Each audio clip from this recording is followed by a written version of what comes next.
तुम्ही बघत आहात जनमत मराठी।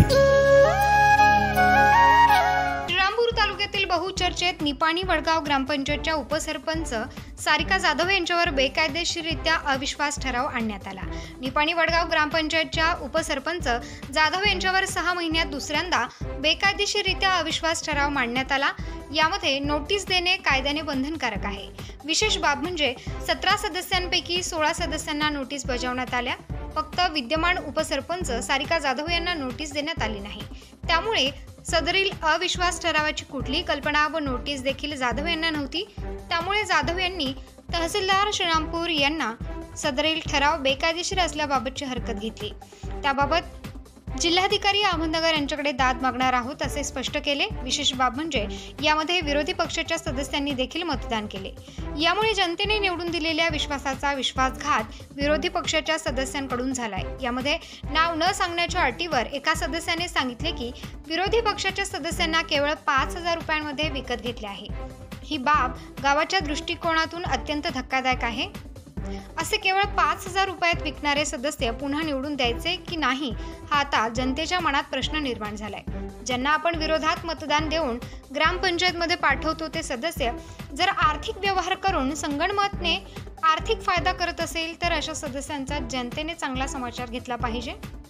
सदरील अविश्वास ठरावाची प्रक्रिया पूर्ण झाल्यानंतर विद्यमान उपसरपंच सारिका जाधव यांनी थेट श्रीरामपूर तालुक्यातील बहुचर्चित निपाणी वडगाव येथील शेखर पवार यांच्या खुनातील प्रमुख आरोपी सोपान राऊत यांच्या दबावाखाली हा अविश्वास ठराव आणण्यात आलाय असा आरोप करण्यात आलाय। तसेच ग्रामपंचायत कारभार सोपान राऊत यांच्या स्वतःच्या घरातून चालवतो असा देखील आरोप करण्यात आलाय। त्याचप्रमाणे ऊसतोडणी कामगारांना राहण्यासाठी देण्यात आलेली जागा सारिका जाधव यांच्या मालकीची दरवर्षी असते, परंतु यावेळेस तिथे ऊसतोडणी कामगारांना बसण्यास मज्जाव करण्यात आला। जर तुम्ही तिथे राहण्यास गेल्यास कारखाना प्रशासनाकडून तुम्हाला ऊसतोडणीची परवानगी दिली जाणार नाही अशी धमकी सोपान राऊत यांनी दिली आहे। त्यामुळे ग्रामपंचायतचा व कारखान्याचा वापर करून स्वतःचा फायदा करण्यासाठी गैरवापर केला जातो। तसेच अशोक कारखान्याच्या आजी माजी चेअरमन यांनी गुंडगिरी करून जे काय उद्योग केले आहेत ते सर्व तालुका आणि जिल्ह्याला माहिती आहे। त्यामुळे अशा गुंड प्रवृत्तीच्या लोकांच्या हातात ग्रामपंचायत राहिल्यास भविष्यात गावाचा विकास न होता गुन्हेगारी वाढण्याची शक्यता नाकारता येत नाही। मी सारिका विलास जाधव, मी निपाणी वडगाव इथली सरपंच उपसरपंच आहे। मला माझ्या ग्रामपंचायतीच्या सदस्यांनी अविश्वासाचा ठराव माझ्यापर्यंत पोहोचवता न पोहोचवतात माझा त्यांनी विश्वास करून विश्वास ठराव मान्य केला त्यांनी। मी विलास काशीनाथ जाधव, माझ्या पतीवर निपाणीवाडीचे उपसरपंच आहे। उपसरपंच असताना मागे बी असाच मुदतीच्या आत त्यांनी विश्वास ठराव आणला होता।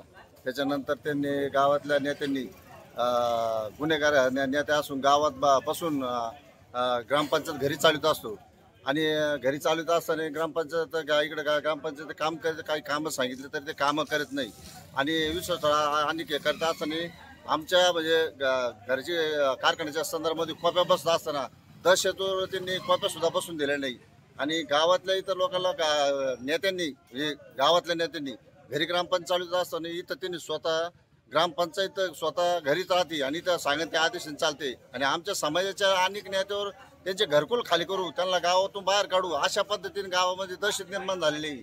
याचा मास्टर माइंड कोण आहे? याचा मास्टर माइंड सोपानराव राऊतच आहे ना। सोपानराव राऊत हा नेहमी काही ना काही म्हणजे गुन्हेगारी क्षेत्रातला माणूस आहे आणि त्या याच्यामधून माणसाला नेहमी टॉर्चर करत राहतो। मागं नाही दिलं, आता काय देत नाही, समाजाला सुद्धा बाकीच्याला घरकुल खाली घरं खाली करा, तुम्ही गावात कसे राहते अशा पद्धतीची भूमिका देत असते। आता आम्ही कसे चळवळीत असल्यामुळं त्या माध्यमातून आम्ही काम करतोय आणि ते काम करत असताना अनेक ठिकाणी अडखळण तयार करत राहते। आता याच्यातून आमच्या गावामध्ये आम्ही फोटो लावले तरी ते फोटो काढायला सांगतात आणि आमचे वाढदिवस इतर दुकानदार करतात, ते वाढदिवस त्यांना धमकी देतात का ते वाढदिवस का साजरा करतात अशा पद्धतीचं गावातल्या नेता दिशा भूल करत राहतो। अनेक तुम्हाला याच्यामध्ये हे दाखवून आता हे झाल्यानंतर नवीन वर्षाचं मी नवीन उपोषणाला बसणार जी आम्ही तयारी ठेवणार आहे। आता तुमच्यावर अन्याय झालाय का? आता अन्याय झाला ना आमच्यावर, मागासवर्गीय असल्यामुळे अन्याय झालेला आहे। तुम्हाला नोटीस भेटलेलं होतं का? नोटीस घेतलं नाही कारण त्यांनी भेटलंच नाही नोटीस। आता घरचे जे सांगितलेले नोटीस भेटलेलंच नाही ना. असं याच्या आधी काय काय अन्याय झाले तुमच्यावर? याच्यावर आता गावात आमच्या गावात कॉप्या बसून देत नाही. कॉप्या गेल्या का त्यांना चिठ्ठ्या द्यायच्या नाही. चिठ्ठ्या नाही दिल्या का गावातलं दुसऱ्या लोकांना धमकी, गावात राहणार खोल्या खाली कर, म्हणजे जातीवाद कार्यक्रम करण्याचं काम हा नेता करीत आहे इथं. जबाबदारी न्याय